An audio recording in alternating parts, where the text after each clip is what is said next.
Hello दोस्तों, स्वागत है आपका प्रियंका लर्निंग क्लासेस में। 67वीं बीपीएससी बिहार दरोगा सीडीपी उन सभी एग्जाम को ध्यान में रखते हुए इटूरिया का करंट अफेयर सीरीज करवाया जा रहा है ताकि आपका रिवीजन हो सके। तो चलिए हम लोग देखते हैं करंट अफेयर की सीरीज को। तो पहला टॉपिक हम लोग देखते हैं बजट 2022-23 का। इससे रिलेटेड फैक्ट को हम लोग देखते हैं। केंद्रीय बजट 2022-23 को वित्त मंत्री निर्मला सीतारमण ने 1 फरवरी 2022 को संसद में पेश किया। इस बजट को सरकार ने अमृतकाल के बजट के लक्ष्य के रूप में नामित किया है। भारत अमृतकाल के में प्रवेश कर चुका है। 25 वर्ष की लंबी यात्रा के बाद हम @100 आज़ादी का 100वां वर्ष पर पहुंचेंगे। सरकार का उद्देश्य है अमृतकाल के निर्धारित लक्ष्य को प्राप्त करना, जो इस प्रकार है। इसमें पहला लक्ष्य है सूक्ष्म आर्थिक स्तर समग्र कल्याण पर जोर देते हुए व्यापक आर्थिक विकास में सहायता करना। दूसरा है डिजिटल अर्थव्यवस्था एंड फिनटेक प्रौद्योगिकी समर्थित का विकास, ऊर्जा परिवर्तन तथा जलवायु कार्य योजना को बढ़ावा देना। अगला है सार्वजनिक पूंजी निवेश की सहायता से निजी निवेश को प्रोत्साहन देना। अगला फैक्ट हम लोग देख सकते हैं। वित्तीय वर्ष 2022-23 में भारत की आर्थिक विकास दर 9.2% रहने का अनुमान लगाया गया। ध्यान रखें, आर्थिक सर्वेक्षण 2021-22 के अनुसार यह अनुमान 8 से 8.5% है। अगला है कुल 39.45 लाख करोड़ 39,44,909 करोड़ का बजट। कुल प्राप्तियों का होने का अनुमान है 39,44,909 करोड़, जिसमें राजस्व प्राप्तियाँ 22,04,422 करोड़ है। पूंजीगत प्राप्तियाँ 17,40,487 करोड़ है। कुल खर्च होने का अनुमान है 39,44,909, जिसमें राजस्व खर्च 31,94,663 करोड़ है। पूंजीगत खर्च 7,50,246 करोड़ है। बजट घाटा शून्य। बजट घाटा कुल प्राप्तियाँ माइनस कुल खर्च है 39,44,909 माइनस 39,44,909 = 0 हो जाता है। और हम लोग देख सकते हैं 2021-22 का संशोधित अनुमान और 2022-23 का बजट अनुमान। राजकोषीय घाटा जीडीपी का 6.9% है। कुल 15,91,089 करोड़ है। वहीं 2022-23 का बजट जीडीपी का 6.4%, कुल 16,61,196 करोड़ है। राजस्व घाटा देखिए, जीडीपी का 4.7% है। कुल 10,88,352 करोड़ है। वहीं 2022-23 में जीडीपी का 3.8%, कुल 9,90,241 करोड़ है। प्रभावी राजस्व घाटा देखें तो जीडीपी का 3.7% है। कुल 8,50,667 करोड़ है। जीडीपी का 2.6%, कुल 6,72,598 करोड़ है। प्राथमिक घाटा जीडीपी का 3.3% है। कुल 7,77,298 करोड़ है। जीडीपी का 2.8%, कुल 7,20,545 करोड़ है। नोट, वर्ष 2022-23 में 15वें वित्त आयोग की सिफारिश के अनुसार राज्यों को जीएसडीपी ने 4% तक के राजकोषीय घाटे की अनुमति होगी, जिसमें 0.5 विद्युत क्षेत्र सुधार से संबंधित होगा। वित्तीय वर्ष 2022-23 में राजकोषीय घाटा का अनुमान 16,61,196 करोड़ है। 16.62 लाख करोड़ लगाया गया है। मतलब इस बार सरकार को 16.62 लाख करोड़ रुपया उधार या कर्ज लेनी पड़ेगी। सरकार ने 2025-26 में राजकोषीय घाटा जीडीपी का 4.5 तक लाने का लक्ष्य रखा है। अगला है रुपया कहाँ से आता है। बजट 2022-23 में शीर्ष 5 मद है। उधार और अन्य देता है 35% है। माल और सेवा कर जीएसटी का 16% है। निगम कर कॉर्पोरेट टैक्स 15%, आयकर इनकम टैक्स 15%, केंद्रीय उत्पाद शुल्क 7% है। रुपया कहाँ जाता है। ब्याज अदायगी 20%, करों और शुल्कों पर राज्यों का हिस्सा 17%, केंद्रीय क्षेत्र का योजना 15%, वित्त आयोग और अंतरंग 10% है। केंद्रीय प्रायोगिक योजना 9% है। अगला फैक्ट हम लोग देखें, आत्मनिर्भर भारत के दृष्टिकोण से प्राप्त करने की सरकार के PLI production linked initiative scheme 14वां सेक्टर ड्रोन के लिए लाई थी। सरकार ने बजट 2022-23 में पीएलआई स्कीम के तहत 5G के मजबूत इकोसिस्टम तैयार करने पर जोर दिया, जो हो सकता है कि सरकार आगे चलकर 5G को पीएलआई स्कीम का 15वां सेक्टर घोषित करे। वर्तमान में 14 सेक्टर हैं। बजट 2022-23 में पीएलआई के 14 सेक्टरों में से एक sector high efficiency solar PV modules पर 19,500 करोड़ रुपये आवंटित करने की घोषणा है। इसके तहत भारत 2030 तक 280 गीगावाट सौर ऊर्जा का लक्ष्य प्राप्त करेगा। नोट, COP26 में प्रधानमंत्री ने वर्ष 2030 तक 500 गीगावाट अक्षय ऊर्जा प्राप्त करने का लक्ष्य रखा था, जिसमें से सिर्फ सौर ऊर्जा के 280 गीगावाट प्राप्त करना था। अगला फैक्ट है, सरकार इन 14 सेक्टरों में 60 लाख नई नौकरी सृजित करने का लक्ष्य भी रखी है। सरकार अगले 25 साल भारत के 100 के अमृतकाल में प्रवेश करते हुए बजट 2022-23 में 4 प्राथमिकताएं विकास के लिए निर्धारित की हैं। पहला, पीएम गति शक्ति। दूसरा, समावेशी विकास। तीसरा, उत्पादकता में वृद्धि एवं निवेश। उदीयमान अवसर, ऊर्जा परिवर्तन एवं जलवायु कार्य योजना, निवेशों का वित्त पोषण। अगला फैक्ट है, केंद्रीय बजट 2022-23 का पॉइंट है पीएम गति शक्ति। इसको संचालन करने के लिए सरकार ने 7 इंजन कारों को निर्धारित किए हैं। सड़क, रेलवे, एयरपोर्ट, पतन, माल परिवहन, जल मार्ग, लॉजिस्टिक अवसंरचना। सरकार के अनुसार ये 7 इंजन एक साथ मिलकर अर्थव्यवस्था को आगे ले जाएंगे। अगला है, पीएम गति शक्ति राष्ट्रीय मास्टर प्लान के तहत महत्वपूर्ण घोषणाएं। सड़क परिवहन, वित्तीय वर्ष 2022-23 में 25,000 किलोमीटर नेशनल हाईवे का निर्माण किया जाएगा। वित्त वर्ष 2022-23 में पीपीपी मोड में आधारित 4 स्थानों पर मल्टी मॉडल लॉजिस्टिक पार्क आरंभ किए जाएंगे। रेलवे में एक स्टेशन एक उत्पाद की अवधारणा रेलवे में लाए जाएंगे। आत्मनिर्भर भारत के अंतर्गत वित्तीय वर्ष 2022-23 में 2000 किलोमीटर रेलवे नेटवर्क को कवच सुरक्षा प्रणाली से जोड़ा जाएगा। अगले 3 साल में 400 नए वंदे भारत ट्रेन का विकास भी निर्माण किया जाएगा। अगला है, अगले 3 साल में 100 पीएम गति शक्ति कार्गो टर्मिनल तैयार किए जाएंगे। 9 मार्च 2022 में भारत का पहला पीएम शक्ति कार्गो टर्मिनल आसनसोल डिवीजन में थापनगर स्टेशन के पास झारखंड में शुरू किया गया। अगला है, पर्वतमाला राष्ट्रीय रोपवे विकास कार्यक्रम। रोपवे अब सार्वजनिक परिवहन के रूप में प्रयोग होगा। इसे पर्वतमाला परियोजना में शामिल किया गया, यानी अब यह सड़क परिवहन राजमार्ग मंत्रालय में आ जाएगा। अगला है, दुर्गम पहाड़ी क्षेत्रों में परंपरागत सड़कों के विकल्प पीपीपी मोड पर एक राष्ट्रीय रोपवे विकास कार्यक्रम चलाया जाएगा। वर्ष 2022-23 में 8 रोपवे परियोजना की शुरुआत की जाएगी, जिसकी कुल लंबाई 60 किलोमीटर होगी। सरकार ने राज्यों को 1 लाख रुपया ब्याज मुक्त लोन 50 साल के लिए देगी, जिसके तहत राज्य अपने अपने क्षेत्र में इंफ्रास्ट्रक्चर को बढ़ावा देंगे। कृषि क्षेत्र की बात करें तो वर्ष 2023 को अंतर्राष्ट्रीय मोटा अनाज वर्ष घोषित किया गया। ध्यान रखें, संयुक्त राष्ट्र महासभा द्वारा मार्च 2021 में भारत की ओर से पेश किए गए प्रस्ताव को सर्वसम्मति से स्वीकार करते हुए वर्ष 2023 को अंतर्राष्ट्रीय मोटा अनाज वर्ष घोषित किया गया। अगला हम लोग देख सकते हैं, गंगा नदी के दोनों तरफ 5 किलोमीटर में किसानों को रसायन मुक्त प्राकृतिक खेती करने को बढ़ावा दिया जाएगा। खेतों में कीटनाशकों का छिड़काव करने और पोषक तत्वों के लिए किसान ड्रोन्स के प्रयोग को बढ़ावा दिया जाएगा। बजट 2022-23 में 5 नदी लिंक परियोजनाओं को जोड़े जाने की घोषणा की गई है, जो निम्न है। पहला, दमन गंगा पिंजाल पार तापी नर्मदा गोदावरी कृष्णा पेन्नार कावेरी। नोट 44,605 करोड़ रुपए की लागत से केन बेतवा लिंक परियोजना को चालू किया जाएगा। केन नदी का पानी बेतवा में जाएगा। इस परियोजना में से 103 मेगावाट हाइड्रो पावर से 27 मेगावाट सौर ऊर्जा का उत्पादन भी किया जाएगा। वित्तीय वर्ष 2022-23 के लिए दी जाने वाली top 3 subsidy: food subsidy 2,06,831 crore है, फर्टिलाइजर सब्सिडी 1,05,222 करोड़ है, पेट्रोलियम सब्सिडी 5,813 करोड़ है। शिक्षा में पीएम ई विद्या योजना के तहत 1+1 टीवी चैनल कार्यक्रम को 12 टीवी चैनलों से बढ़ाकर 200 टीवी चैनल किया जाएगा। इससे सभी राज्य 1 से 12 तक की कक्षा के छात्रों के लिए अपनी क्षेत्रीय भाषाओं को अनुपूरक शिक्षा प्रदान कर सकेंगे।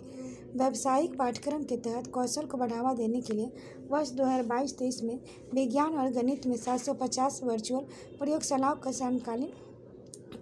समकालीन शिक्षण परिवेश में 75 रिसाइकलिंग ई लैब की स्थापना की जाएगी। बजट में डिजिटल विश्वविद्यालय की स्थापना की घोषणा की गई।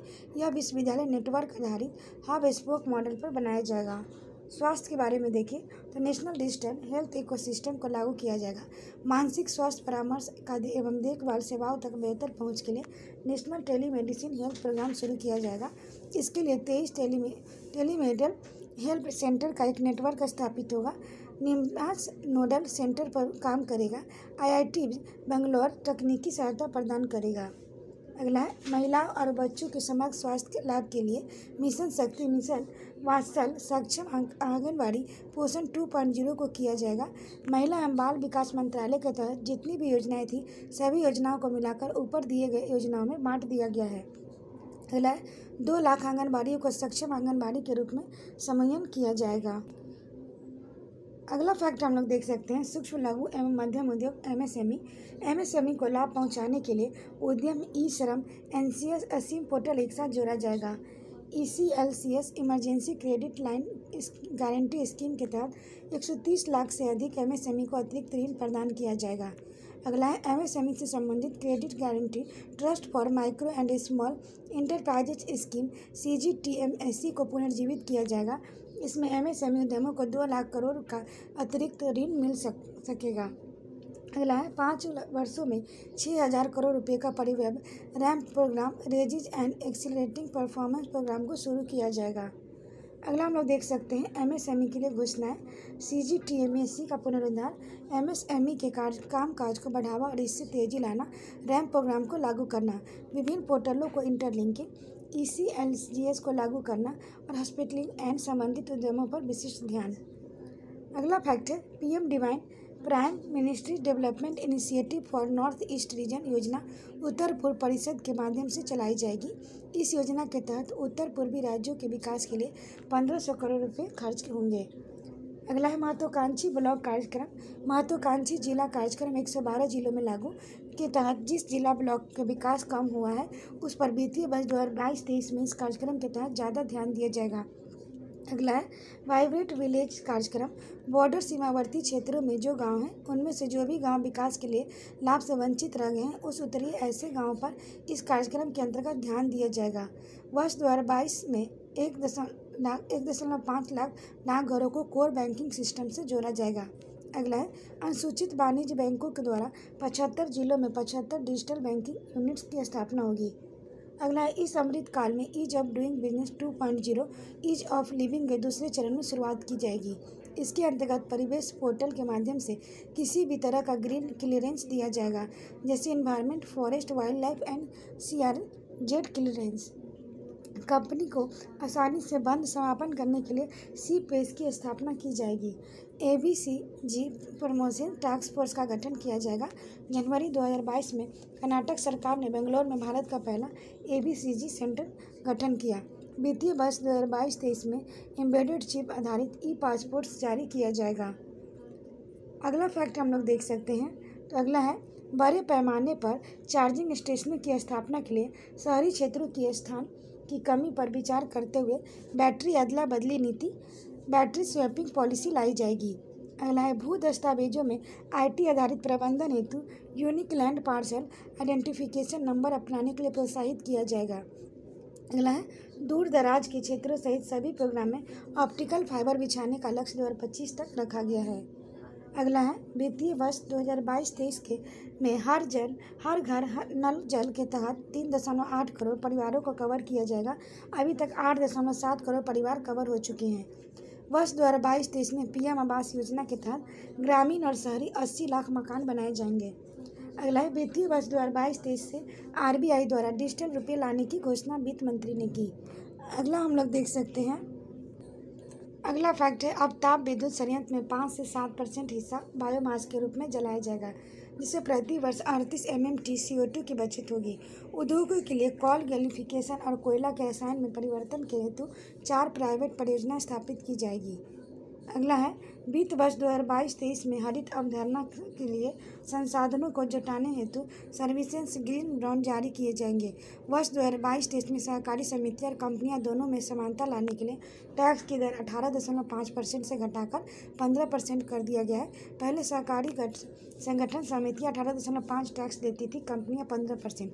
नागरिकों को कौशल प्रदान करने के साथ साथ आजीविका हेतु digital ecosystem for skilling and livelihood का निर्माण किया जाएगा। उद्देश्य नागरिकों को सशक्त बनाना ताकि वह ऑनलाइन ट्रेनिंग के माध्यम से अपनी कुशलता का विकास कर सके। अगला है, अंतर्राष्ट्रीय न्याय के तहत विवादों के समय निपटारे के लिए एक अंतर्राष्ट्रीय मध्यस्थता केंद्र स्थापित किया जाएगा। अगला है, नोट फरवरी 2022 में गिफ्ट सिटी अहमदाबाद में भारत का पहला अंतर्राष्ट्रीय समुद्री मध्यस्थता केंद्र स्थापित किया जाएगा। अगला है, वर्चुअल डिजिटल परिसंपत्ति जैसे क्रिप्टो के हुए आय पर 30% की दर से टैक्स लिया जाएगा। अगला है, काटे एवं तराशे गए हीरे और रत्न पत्थर पर सीमा शुल्क कम करके 5% कर दिया गया है। सिर्फ काटे हुए हीरे पर शून्य सीमा शुल्क लगेगा। सरकारी समितियों पर सरचार्ज अधिभार का दर 12% से घटाकर 7% कर दिया गया है। बजट 2022-23 के तहत विभिन्न योजनाओं पर खर्च टॉप 3। मनरेगा 73,000 करोड़, पीएम किसान 68,000 करोड़, जल जीवन मिशन 60,000 करोड़ है। बजट 2022-23 के तहत विभिन्न मंत्रालयों के पर खर्च टॉप 3 है। रक्षा मंत्रालय 5,25,166 करोड़, उपभोक्ता मामले, खाद्य एवं सार्वजनिक वितरण मंत्रालय 2,17,684 करोड़, सड़क परिवहन व राजमार्ग मंत्रालय 1,99,108 करोड़ है। अगला हम लोग टॉपिक देख सकते हैं आर्थिक सर्वेक्षण 2021-22 का। इसमें पहला फैक्ट है 31 जनवरी 2022 को भारत का आर्थिक सर्वेक्षण 2021-22 संसद में प्रस्तुत। आर्थिक सर्वेक्षण हमेशा बजट के एक दिन पहले प्रस्तुत किया जाता है। आर्थिक सर्वेक्षण 2021-22 का प्रमुख आर्थिक सलाहकार संजीव सान्याल के मार्गदर्शन में आर्थिक मामलों में विभाग के आर्थिक प्रभाग द्वारा तैयार किया गया। नोट है 1950 से 51 में भारत का पहला आर्थिक सर्वेक्षण को पेश किया गया था। 1964 तक आर्थिक सर्वेक्षण आम बजट के साथ प्रस्तुत होता था। 1964 के बाद इसे आम बजट में एक दिन पूर्व पेश किया जाने लगा। आर्थिक सर्वेक्षण 2021-22 के अनुसार भारत के जीडीपी का वृद्धि अनुमान है 2020-21 का संशोधित अनुमान -7.3% है। 2021-22 का अग्रिम अनुमान +9.2% है। 2022-23 का अग्रिम अनुमान 8 से 8.5 की वृद्धि है। स्थिर मूल्य 2011-12 की कीमतों पर जीबीए की वार्षिक वृद्धि अनुमान है। अर्थव्यवस्था के तीनों सेक्टर कृषि एवं संवर्धित क्षेत्र का +3.6% वृद्धि +3.9 है। उद्योग खनन एवं निर्माण सहित -7% है +11.8% 2021-22 में। सेवाएं -8.4%, इसमें +8.2% है। जीबीए सकल मूल्यवर्धन प्रचलित भावों पर विभिन्न क्षेत्रों का परसेंट में हिस्सा है। कृषि और संबंध क्षेत्र में अग्रिम अनुमान 20.2% हिस्सा है। 2021-22 में अग्रिम अनुमान 8.8% है। उद्योग खनन और निर्माण सहित 25.9% हिस्सा है। 2021-22 में अग्रिम अनुमान 28.2% है। सेवाएं 53.9% हिस्सा है। 53% अग्रिम अनुमान है। अगला कृषि और संबंध क्षेत्रों का वास्तविक जीबीए वित्तीय वर्ष 2020-21 में 20.4 लाख करोड़, 2021-22 में 21.2 लाख करोड़ अनुमानित है। आर्थिक सर्वेक्षण 2021-22 के अनुसार कोरोना महामारी से कृषि और संबंध क्षेत्र सबसे कम प्रभावित हुआ। इस महामारी से सेवा क्षेत्र सबसे अधिक प्रभावित हुआ। भारत का विदेशी मुद्रा भंडार 31 दिसंबर 2021 को 634 बिलियन अमेरिकी डॉलर था। यह 13.2 महीने आयात के बराबर है। भारत दुनिया में चीन, जापान और स्विट्जरलैंड के बाद चौथा सबसे बड़ा विदेशी मुद्रा भंडारक है। अगला फैक्ट हम लोग देख सकते हैं भारत पर विदेशी ऋण सितंबर 2021 के अंत तक 593.1 बिलियन अमेरिकी डॉलर था। केंद्र सरकार का ऋण 2019-20 में जीडीपी के 49.1% से बढ़कर 2020-21 में जीडीपी के 59.3% हो गया है। वैश्विक महामारी के कारण भी पिछले 2 वर्षों में भारत का भुगतान संतुलन अधिशेष ही रहा। अगला है भारत के द्वारा टॉप 5 निर्यात की जाने वाली वस्तुएं हैं अप्रैल से नवंबर 2021 के दौरान। पहला पेट्रोलियम उत्पाद, दूसरा मोती कीमती पत्थर, तीसरा लोहा और इस्पात, चौथा ड्रग्स फॉर्मुलेशन बायोलॉजिकल, पाँचवा है सोने और अन्य कीमती धातु के आभूषण। भारत के द्वारा टॉप 5 आयात की जाने वाली 5 वस्तुएं हैं अप्रैल से नवंबर 2021 के दौरान। पहला कच्चा पेट्रोलियम, दूसरा सोना, तीसरा पेट्रोलियम उत्पाद, चौथा मोती कीमती पत्थर, पाँचवा कोयला, कोक एंड विकेट। 5 शीर्ष कृषि निर्यात उत्पाद है। पहला समुद्री उत्पाद, दूसरा चावल बासमती को छोड़कर, तीसरा मसाले, चौथा चीनी, पाँचवा भैंस का मांस। अगला वित्तीय वर्ष 2021-22 में अप्रैल से नवंबर में टॉप 5 आयातक निर्यात देश हैं। भारत सर्वाधिक निर्यात किसको करता है? टॉप 5 देश है अमेरिका, यूएई, चीन, बांग्लादेश, हांगकांग। भारत सर्वाधिक आयात किसको करता है? टॉप 5 देश है चीन, यूएई, अमेरिका, सऊदी अरब और इराक। अगला हम लोग देख सकते हैं आर्थिक सर्वेक्षण 2021-22 के स्मरणीय तथ्य। पहला है वर्ष 2020-21 में चौथे अग्रिम अनुमान के अनुसार देश में कुल खाद्यान्न का उत्पादन कितना मिलियन टन होने का अनुमान है? 308.65 मिलियन टन। अगला वर्ष 2021-22 में केवल खरीफ के लिए पहले अग्रिम अनुमान के अनुसार देश में कुल खाद्यान्न उत्पादन का कितना मिलियन टन के रिकॉर्ड का स्तर प्राप्त होने का अनुमान है? 150.50 मिलियन टन। भारत में तिलहन उत्पादन 2015-16 से 2020-21 तक कितना प्रतिशत बढ़ा है? तो 43%। अगला भारत में दलहन उत्पादन 2013 से 14 में 2021 से 22 चौथा अग्रिम अनुमान तक कितने प्रतिशत की बढ़ोतरी हुई है? 33%। दलहन का उत्पादन 2021-22 में चौथा अग्रिम अनुमान 257.2 लाख टन है। भारत दुनिया का सबसे बड़ा दलहन उत्पादन देश है, वैश्विक उत्पाद का 25%। गन्ने का औसत वार्षिक उत्पादन 35.5 करोड़ टन है। पाम तेल का उत्पादन वर्ष 2019-20 में कितना हुआ है? 2.8 लाख टन, लेकिन इसका आयात 88.17 लाख टन है। आर्थिक सर्वेक्षण 2021-22 के अनुसार वर्ष 2021 में कृषि आधारित उत्पादन आंकड़े हैं। तिलहन 36.1 मिलियन टन, चीनी 32.6 मिलियन टन, दूध 209.96 मिलियन टन, मांस 8.8 मिलियन टन, मत्स्य 145 लाख टन, अंडा 122.11 बिलियन। अगला फैक्ट है 2020-21 में अंडे की प्राप्ति प्रति व्यक्ति उपलब्धता कितनी थी? 51 अंडे वर्ष 2020-21 में दूध की अखिल भारतीय प्रति व्यक्ति उपलब्धता कितना है? 427 ग्राम प्रतिदिन। अगला सरकार कृषि लागत और मूल्य आयोग CACP की सिफारिशें के आधार पर कितना अनिवार्य कृषि फसलों पर MSP तय करती है? तो 22 अनिवार्य फसलों में 14 खरीफ फसलें, 6 रबी फसलें, 2 व्यावसायिक फसलें, जूट और कोपरा शामिल है। शुद्ध सिंचित क्षेत्र का हिस्सा देश में कुल शुद्ध बुआई के क्षेत्र के कितना प्रतिशत है? 49%। शुद्ध सिंचित क्षेत्र में 40% नहर प्रणाली के माध्यम से, 60% भूजल के माध्यम से सिंचित है। वैश्विक उत्पादन में भारत की विभिन्न कृषि मद का स्थान है। अंडा में तीसरा स्थान भारत का विश्व में, मांस में 8वां, मछली में दूसरा, पूरे विश्व का 7.56%, दुग्ध में पहला, पूरे विश्व का 23%, चीनी में दूसरा है। अगला हम लोग देख सकते हैं, अगला फैक्ट है देश का दूसरा सबसे बड़ा कृषि आधारित उद्योग कौन सा है? तो चीनी उद्योग।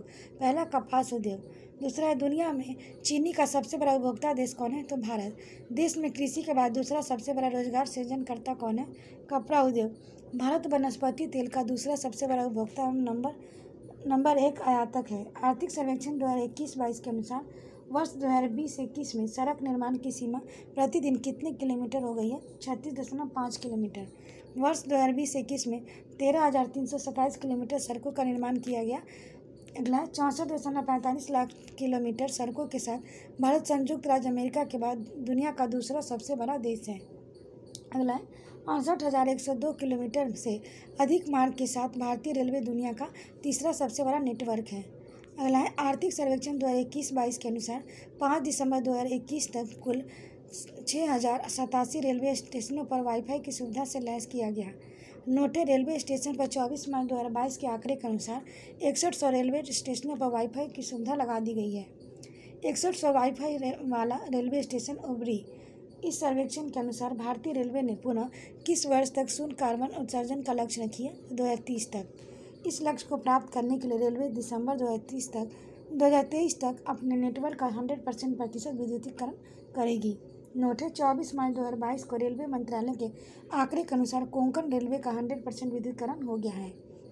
अगला है वर्ल्ड स्टील एसोसिएशन के नवंबर 2021 में प्रेस विज्ञप्ति के अनुसार नवंबर 2021 में कच्चे इस्पात का उत्पादन कितना मिलियन टन था? तो 143.3 मिलियन टन।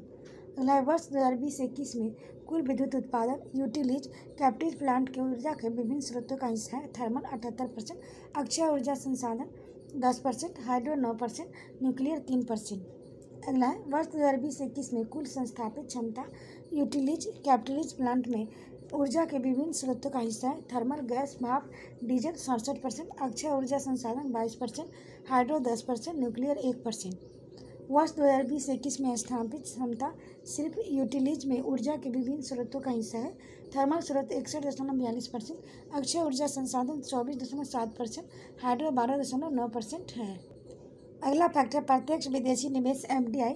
भारत में टॉप 3 निवेश वाले FDI वाले देश हैं सिंगापुर, अमेरिका, मॉरिशस। भारत में टॉप 3 FDI आकर्षित करने वाले क्षेत्र हैं कंप्यूटर, सॉफ्टवेयर, हार्डवेयर, ऑटोमोबाइल उद्योग और सेवा क्षेत्र। विश्व निवेश रिपोर्ट 2021 के अनुसार सेवा क्षेत्र FDI अंतर्वाह का 5वां सबसे बड़ा प्राप्तकर्ता कौन है? तो भारत। वैश्विक सेवाओं का निर्यात में भारत का हिस्सा 2020 में 4.1% था। राज्यों का GDP में सेवा में हिस्सेदारी है। चंडीगढ़ में सबसे ज़्यादा 2020-21 में सेवा क्षेत्र में हिस्सा है 74%, सिक्किम सबसे कम 24.25%, बिहार 57.14%। वित्त वर्ष 2021-22 अप्रैल से दिसंबर में सेवा व्यापार सेवा निर्यात 177.7 बिलियन अमेरिकी डॉलर, सेवा आयात 103.3 बिलियन अमेरिकी डॉलर। शीर्ष सेवा निर्यात कंप्यूटर व्यवसाय और परिवहन सेवा में कुल निर्यात सेवाओं का 80% हिस्सा कंप्यूटर का। शीर्ष सेवा आयात व्यापार परिवहन यात्रा और कंप्यूटर सेवाओं पर कुल आयात सेवाओं का 75% हिस्सा व्यापार एवं सेवाएं का। वित्तीय विकास भारत के चौकन्ने नीतिगत कदम के साथ भारतीय अर्थव्यवस्था पटरी पर लौटी। अप्रैल से नवंबर 2021 के दौरान वर्षवार राजस्व प्राप्ति 67.2% पर पहुंची। सकल कर राजस्व में 50% की वृद्धि दर्ज की गई। उत्पादन पूंजी व्यय में 13.5% तक की वृद्धि। वित्तीय घाटे पर बजट वर्ष का 46.2% का रोका गया। अर्थव्यवस्था की बहाली के लिए सरकार के घाटे की कमी के अनुसार कई बजट से बाहर की मदों के बजट आवंटन अंतर्गत शामिल किया गया। राज्य सरकारों को पूंजी व्यय 67% की बढ़ोतरी। अगला हम लोग देख सकते हैं, अगला फैक्ट है नवंबर 2021 में विश्व बैंक के आंकड़े के अनुसार भारत दुनिया में सबसे बड़ा प्रेषण प्राप्तकर्ता देश है। यह 2008 से लगातार है। दूसरा और तीसरा स्थान चीन और मैक्सिको का है। अगला वर्ष 2021 में कुल 87 बिलियन अमेरिकी डॉलर का भारत में प्रेक्षण अंतर्वाह हुआ। अगला फैक्ट है आर्थिक सर्वेक्षण के अनुसार अनुसूचित वाणिज्य बैंकों का सकल गैर निष्पादित अग्रिम अनुपात सितंबर 2021 के अंत में कितना था? 6.9%। इस अवधि में शुद्ध गैर निष्पादित अग्रिम अनुपात 2.2 था। इस सर्वेक्षण के अनुसार भारत में उपभोक्ता मूल्य सूचकांक संयुक्त CPIC मुद्रास्फीति 2021-22 अप्रैल से दिसंबर में कितनी प्रतिशत थी? 5.2%। थोक मूल्य सूचकांक WPI वर्ष 2021-22 में अप्रैल से दिसंबर के दौरान कितनी प्रतिशत देखी गई? 12.5%। आर्थिक सर्वेक्षण 2021-22 के अनुसार भारत विश्व का 10वां सबसे बड़ा वन क्षेत्र, पहला रूस, दूसरा ब्राज़ील, तीसरा कनाडा। अपने देश के कुल भौगोलिक क्षेत्र में वन क्षेत्र में प्रतिशत के रूप में विश्व भारत का स्थान 8वां है। सबसे ज़्यादा वन प्रतिशत वाला क्षेत्र ब्राज़ील 59% है। दूसरा स्थान पेरू, तीसरा कांगो लोकतांत्रिक गणराज्य। अगला फैक्टर भारत 2010 से 2020 के दौरान अपने वन क्षेत्र को बढ़ाने में विश्व के स्तर पर तीसरे स्थान पर रहा है। भारत कुल वनों से आच्छादित क्षेत्र विश्व के कुल वन का 2% है। वर्ष 2011 से 2021 के दौरान भारत में फॉरेस्ट कवर में कितनी प्रतिशत वृद्धि देखी गई है? 3%। मुख्य रूप से इसका अधिकतर श्रेय सघन वन क्षेत्र में वृद्धि को जाता है, जो इस अवधि के दौरान 20% की दर से बढ़ा है। विश्व का श्रृंखला खाद्य प्रणाली वैश्विक ग्रीन हाउस गैस उत्सर्जन का लगभग 5वां हिस्सा योगदान करती है। प्लास्टिक अपशिष्ट प्रबंधन संशोधन नियम 2021 को कब अधिसूचित किया गया था? अगस्त 2021 में। इसका उद्देश्य 1 जुलाई 2022 तक एकल उपयोग वाले प्लास्टिक को चरणबद्ध तरीके से समाप्त करना है। अगला है राष्ट्रीय स्वच्छ वायु कार्यक्रम के तहत 2017 के आधार पर वर्ष लेते हुए किसी वर्ष तक PM पार्टिकुलेट मैटर सांद्रता में 20 से 30% की कमी हासिल करना है 2024 तक। अगला है आर्थिक सर्वेक्षण 2021-22 के अनुसार गंगा नदी जो भारत में सबसे अधिक बड़ी नदी बेसिन है, भारत में जल संसाधनों में कितना प्रतिशत योगदान करती है? 28%। गंगा नदी बेसिन देश में 1/4 से अधिक भूमि क्षेत्र को कवर करती है। इसकी आबादी का लगभग 43% कवर करती है। अगला है 5 जून 2021 को प्रधानमंत्री जी घोषणा के अनुसार भारत किस वर्ष तक पेट्रोल में 20% इथेनॉल के सम्मिश्रण लक्ष्य प्राप्त कर लेगा? 2025। पहले यह लक्ष्य 2030 तक था। पेट्रोल के 10% इथेनॉल को सम्मिलित कर लक्ष्य पर वर्ष 2022 तक सरकार ने रखी, जिसमें से सितंबर 2021 तक 8.5% इथेनॉल सम्मिश्रण का लक्ष्य हासिल किया जा चुका है। अगला फैक्ट है जून 2021 में परख नाम का एक पोर्टल स्थापित किया गया, जिसके तहत मान्यता प्राप्त प्रयोगशाला में भौगोलिक सूचना प्रणाली पर मापा जाएगा। भारतीय फार्मास्यूटिकल उद्योग मात्रा के हिसाब से फार्मास्यूटिकल उत्पादन में दुनिया का कौन सा स्थान पे है? तो तीसरे। भारत वैश्विक आपूर्ति में 20% हिस्सेदारी के साथ जेनेरिक दवाओं का सबसे बड़ा आपूर्तिकर्ता है। भारत में घरेलू विमानन यातायात वर्ष 2013-14 में लगभग 61 मिलियन से दोगुना से अधिक होकर वर्ष 2019-20 में लगभग 137 मिलियन हो गया। भारत में 13 प्रमुख बड़े बंदरगाह हैं। वर्ष 2020-21 के दौरान इस बंदरगाहों पर यातायात 672.68 मिलियन टन था। अगला है फरवरी 2021 में ही बंदरगाह प्राधिकरण अधिनियम 2021 को अधिसूचित किया गया। अगला है आर्थिक सर्वेक्षण के अनुसार 100 वर्ष से अधिक पुराने अंतर्देशीय पोत अधिनियम 1917 को प्रतिस्थापित करके कौन सा अधिनियम लाया गया? अंतर्देशीय पोत अधिनियम 2021। अगला है भारत दुनिया का सबसे बड़ा दूरसंचार बाजार है। अगला है भारत में कुल टेलीफोन उपभोक्ता की संख्या मार्च 2021 में कितना मिलियन हो गई? 1200.88 मिलियन। मार्च 2021 में 45% टेलीफोन उपभोक्ता ग्राहक ग्रामीण भारत में 75% शहरी क्षेत्रों में थे। अगला है भारत में इंटरनेट उपभोक्ताओं की संख्या जून 2021 में कितनी मिलियन हो गई? 833.71 मिलियन। आर्थिक सर्वेक्षण के अनुसार कोविड-19 की दूसरी लहर किस महीने में चरम पर पहुंच गई थी? तो मई 2021 में। प्रथम लहर सितंबर 2020 में चरम पर थी। कोविड-19 की दूसरी लहर के झटके के प्रभाव को कम करने और अर्थव्यवस्था को सहारा देने के लिए केंद्र सरकार ने जून 2021 में कितनी राहत पैकेज देने की घोषणा की थी? 6.28 लाख करोड़ की। अगला देख सकते हैं भारतीय अर्थव्यवस्था पर एक नज़र। विदेशी मुद्रा भंडार बिलियन डॉलर में मार्च अंत तक। हम लोग देख सकते हैं कृषि वानिकी और मास्की में मूल कीमतों पर सकल मूल्य वृद्धि, औद्योगिक वृद्धि दर में, सेवाएं में मुद्रास्फीति, राजकोषीय घाटा, जीडीपी वृद्धि दर, स्थिर मूल्य पे। आशा करते हैं आपको ये वीडियो पसंद आया होगा। वीडियो पसंद आते तो लाइक करें, शेयर करें, साथ ही चैनल को सब्सक्राइब करें। इसका पीडीएफ प्राप्त करने के लिए टेलीग्राम पर जुड़ सकते हैं, जिसका लिंक डिस्क्रिप्शन बॉक्स में दिया गया है। तो आज के लिए इतना ही दोस्तों, फिर मिलते हैं नेक्स्ट वीडियो में। Thank you.